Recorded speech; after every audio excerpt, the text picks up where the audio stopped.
Okay. Njagala kusooka kwebaza abatugoberera ku Global Hot News. Global Hot News ogimanyi? Global Hot News bimanyi. Wagikolako? Nali nkozeeko naawe mukama wange. Then nengenda mu mirimu emirala naye nga tubagala nnyo mwena aba following Global Hot News. We always appreciate you. Thank you for supporting Mr. Stanley Gatera. Once in a while. Thank you, Mrs. Shelly Masozera. You're welcome.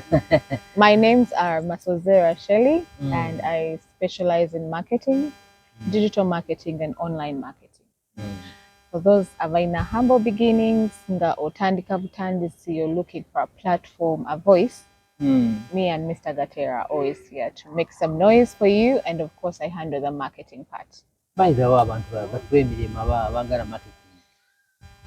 Kole marketing. Kumanyi kola marketing. Tubeera wanonga. Mulabo mwana muwala wo. Tubeera wanonga tuli mu kwogera ku business zammwe, different platforms, all businesses, all types of businesses. Tetugamba mbu I specialize. Lately I've been into tourism. Naye nga right now I'm back to the open. Ayina business ye naye na tugenda. Ngoyina hotel. Ngoyina restaurants. Ngoyina any business yulanga yagala abantu bagimanyi. Tukolera ka advert akalungi. Yes. Abantu ni bajja n'ofuna bakilaya. Naye nga twebaza nnyo abaku Global Hot News banaye mutwagidde nze mbeera mbalaba abali Nairobi bwe mufollowinga mbalaba kubanga technology eraga abali Nairobi bameka location abali Kigali abali Bujumbura abali France UK wonna mbalaba. That's very true. So n'olwekyo tubebaza nnyo. Then leero mbadde njagala twogereko ku there is a school somero baliyita Indashikirwa International School. Bano bayigiriza culture, culture kiba kintu kinene. Yeah. Bayigiriza olulimi Olunyarwanda abaana manye kati ensi wetuuse omwana asobola kukulira mu USA oba France katamanyi Olunyarwanda. Yes. Naye kati bano bali Indashikirwa International School bagenda buli ggwanga lyonna bagenda kuteekamu essomero baagala culture yaabwe oba wali eggwanga erina that motivation okumotivating abantu okusoma. They're bringing the culture everywhere you go. So that's nice. Those are abantu nganze baba bagenda tuyamba because yes I olulimi Olunyarwanda luntawanya kati awo nze ngenda okubeera nga nsookayo because batandika dda even last year twali ku baali bagraduatinga wali ku Makerere University graduation yes. Then Mr. Shingiro tujja kuba tukola naye interviews mu maaso awo this week ajja kuba ababuulira buli kimu. ate nga Mr. Shingiro yani director. Ye director wa Indashikirwa. Yes. Okay. Kati aina board of directors waliwo board of directors kati ye director the top CEO. Mr. CEO tugenda kubeera nga tumuyina on which date? Probably Thursday or Friday. Yes, so right about this week. About because tomorrow there's a president is swearing in. So Thursday or Friday I'll be meeting him. We will be meeting him. It's an honor, by the way. We'll be hosting the Mr. CEO of Mr. Shinjiro. Shinjiro. Mr. Shinjiro, CEO of Indashikirwa. It's an international school where wena ayagala okubeera nga osoma olulimi Olunyarwanda oba nga osobola okumanya a bit of your culture and you want to feel like you know deep rooted in the roots. Yes. Your only call is us. We are going to get you to that school very soon. We are hosting the CEO agenda kuberanga at our hope for those people that really feel like you want to know everything about your culture. Yes, whatever that went on, our history, you are all welcome to come. You can come and try it out. Very soon we'll be sharing their social media handles. We're checking out and the little work that they have done. I see it's a registered company because bamaze no graduating abantu Makerere. So bayina ebintu bingi bye bakola. Naye mu essomero bayina n'ebirala apart from the school. Okay. Naye ebyessomero bayigiriza abaana olulimi. Yes. Ne bayigiriza abaana okuzina bino ebyaba culture dances. Yes, that troops. Ne bayigiriza abaana ababiyita batya mu Luganda. Bino bagamba koyi jyabe engero. Ezo ziba ngero. Riddles. Riddles and engero and ebintu ng'ebyo byonna babiyigiriza. All the culture tales. So essomero libeera wali ku Nakasero webasomeseza naye kati bo basoma mu holidays kubanga abaana babeera ku ssomero. But during the holidays bo basoma. Nakasero wali primary school. When I was growing up, Mami Gatera, nafunanga nnyo opportunities to go in different countries because I was linguistic. Abantu abasinga, they don't know the importance of knowing more than one language. Naye nze bwe natuuka e Rwanda nga nze asobola okutranslatinga. I got an opportunity nenkolako e Kabale as a guide. Naye nga saabisomerera amazima chances zajjanga nga nfiitinga. So gwoyinza okubeera eyo n'ogamba kati olulimi Olunyarwanda lugenda kunyamba ki? Naye nga there are different places that are looking for people that can translate. You can be a guide, a tour guide, nga gwe omulimu gwo gwa kutranslatinga butranslating just because abantu tebalina knowledge about how to get easy jobs. Waliwo omulimu nga togenda kubeera mu office ng'otudde 24/7 nga bakubira bukubizi kasimu ne bagamba we are going to Kabale. N'ogirinya 1 hour you're back to Kampala. I used to do that nga nakatandika. So kyampa nnyo what we call connection, networking. Omuntu yenna nga alina networking, you have made it. Bw'obeera nga tolina network nga you only depend on one source of income, nga gw'omanyi nti bwe mba tebampadde mulimu gwa office enkya ngenda kuba nga sikola, awo kiba kintu kibi nnyo. So omwana wo osobola omuleeta n'asoma different languages. Ebbe bano abaana bagenda ebweru nga asobola n'okubeera a translator to a minister. Bw'aba agenze Saudi Arabia amanyi Olusaudi. Bw'oba nga ngenze Rwanda njogera Olunyarwanda. Bw'oba nga ogenze Kenya njogera Olunakenya. So kikuyambako okubeera nti there are those places that you can penetrate through ng'amazima. Bwasobola otaasa embeera. Bajje basoma Olunyarwanda, right? Bajje basoma Olunyarwanda. Kikulu nnyo okumanya ennimi. Ati kiba kibi ogenda mu your tribe nga maybe waliyo function n'olya nga abantu tofiitingamu lwaki tomanyi byeboogera tobiwulira. Kati nze bwe banziza mu French awo wenyiigira era baba baagala okungeya batandika kuteeka French mu Lunyarwanda awo nenyiiga mba sigenda kwasa munakamu. Olaba kakati example ya wano mu Uganda omanyi mulimu Abanyarwanda tuli bangi nnyo. Naye tujja n'osanga omwana tamanyi wadde good morning bajogera mu Lunyarwanda.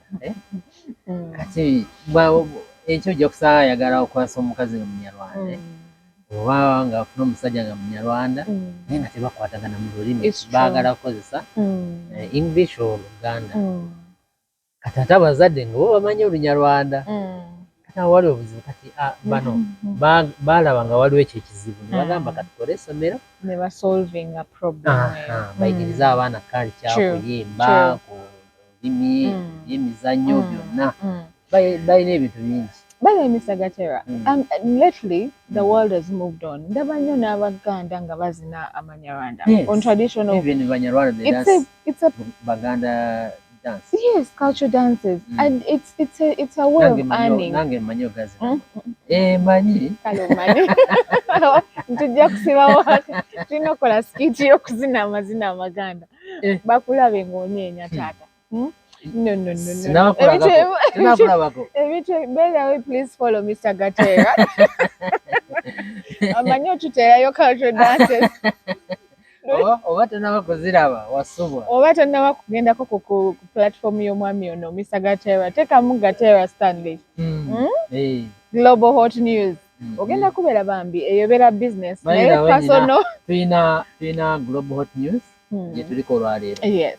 Business. Tulina n'Omusingi TV. Yes. Tulina ne website www.umusingi.org. Yes. Waliyo French, English, Nyarwanda. So, kati bagende ku page yange balabe ku TikTok oba bajja kubiraba. Bade nsaba musooke ku TikTok. Mufuneyo ka entertainment, mufune ne moral esobola okusubscribinga so. Kati gwe nga tebawulidde handles. Ezange ngenda zoogera mukama wange naye basooke ku yo. But for those that want to look me up, kindly go to our TikTok, teekamu Cheryl Tezi, ogenda kubeera nga ontuuseeko. But lately I want to make another account that is strictly business platform. Mbadde nkozesa both my work and my personal, but I want to make it straight. Kigenda kutereeramuko tubeere nga tulina account nga eri business neyange eya bulijjo. But please follow us for more on Global Hot News. Global Hot News. Yes. Just ojja kulaba akantu akali awo wansi kawandiika subscribe. Just a minute. You just tap and it's going to take you to the URL. Egenda kubeera Global Hot News TV. Oba olaba Global Hot News. Oba Omusingi TV. Yes. Naye nga please subscribe. We have different talks. We have talks zona ezibadde nga tuyina. For the last 1 year, I have been busy with him, but netumala nengendako entebe eyo naye nenkikasaganya. So I'm back in Kampala. Munange, my marketing takes me everywhere. Ogenda okwesanga nga marketing leero bagambye kati genda Ntebe ate ng'olina okubeerayo mwezi. So people, by the way, keep on asking, lwaki totereera mu kifo kimu? Naye mbagamba no, where marketing, where there's marketing, I will be there. Gwe tukubire kasimu otugambe nina akantu kange oba nkoko. Ne bw'oba ng'okola marketing eno TV tosawala marketing z'okola zonna zibalage n'abalala bajja kuleeta. Yes. Kyemanyi wano waliwo wakyaliwo opportunities in marketing in Kampala, by the way. The whole of Uganda. Naye nga businesses nyingi nnyo struggling mu Kampala, in the middle of Kampala. It's just that Abannayuganda w'omugamba nti ogenda kuteekamuuko ate nga ye akugamba no. But simanyi engeri gye tugenda okubatereeza ya business n'otakola budget ya marketing. Thank you. Oba tukoze business. But we still have to educate our people. Nti ye aba amanyi nti ogenda kujja olunaku lumu omukolera akalango okitegedde akugamba eka namala okukola ate n'akalango tebakakuwa. Weka namala okukola yamanyi nti ajja kuteekawo business abantu bajje. My friend, no. Kati ninayo bano akugamba nti sooka okola akalango ndaba abantu bameka bagenda okujja. Olaba nze natandika okumanya amagezi okulaba TV nga kuliko akalango naffe katumukubira akalango Coca-Cola nga kweri nakati ekyaliko. Nendaba Guinness bakuba akalango emyaka n'emyaka kakyaliko tambula ama-TV mangi. Kati gwe okoze hoteri teyagala kukola marketing. Abantu hotels nyingi kati bagenda kujjeewo nga kyekibadde. Well, let me tell you guys, I'm sorry to impersonate, like to talk about someone, but mulaba Mr. Kasuku abo, the hot gossip around town. Okumuwa sente n'ayogerera business yo buli kanaku ebikwatagana n'ebitakwatagana. It's because they are paying him to sit at that place and bakalango that hotel, juice ono no wagundi. You understand? His time sitting there is what makes the marketing. Ganze nkola ne G1 Hotel. Era bwe mbeerawo wali mbakolera akalango. Because bina contract gye twakola. N'abalala kati omuntu asobola okubeera nga ava Kigali ng'ayagala kujja, ayagala okwebaka, ayagala wasobola okutuula n'afiringa comfortable, awali security. So ebintu ng'ebyo bimatalinga. I know. Then Ugandans, kindly, let's pay attention to what we call marketing.